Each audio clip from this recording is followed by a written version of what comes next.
Shabbat Shalom.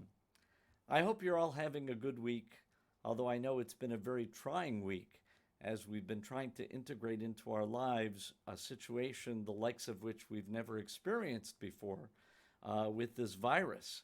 And then along comes this week's Torah portion, almost as if it were bashert, meant to be, given all of our fears about this latest plague of our day, namely the coronavirus. So if you look at this week's Torah portion, first of all, it opens up with the donation of a machatzit shekel, everybody giving a half a shekel to take a census of the people.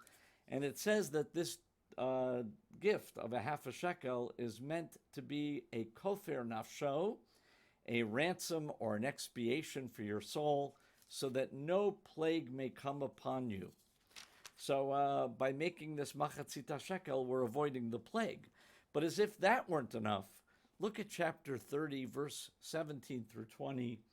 God speaks to Moshe and says, Ve'asita kior nechoshet. Make a laver, basically a washing station out of copper, and place it between the tent of meeting and the altar. Put water in it, let Aaron and his sons wash their hands and feet from it. And when they enter the tent of meeting, they shall wash with water that they may not die. Well, gee, those words really have renewed meaning for all of us today. So it's fascinating that coincides with this Shabbat when we're all concerned about the coronavirus. It's also Shabbat Parah, which is a Shabbat where we read about the purification that was done with the red heifer before Passover. And so there really is a tremendous amount of fear right now over this virus. And so the theme of purification and washing our hands, this is very relevant to us. And fear is useful to the extent that it leads us to take common sense precautions and to be careful. And so that's something I know we're all trying to do. So again, in the thinking about common sense precautions, if you are not feeling well at all or concerned about the virus, don't come to shul.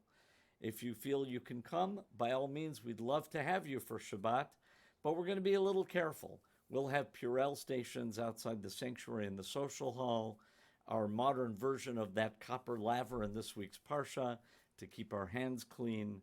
Let's avoid kissing each other Shabbat Shalom and shaking hands or kissing the mezuzah. A little bit of social distancing, which is becoming the buzzword of today, to try to do what we can to curtail the spread of this virus. So I hope you have a good Shabbat. If I see you, Shabbat Shalom. Even if I don't, Shabbat Shalom.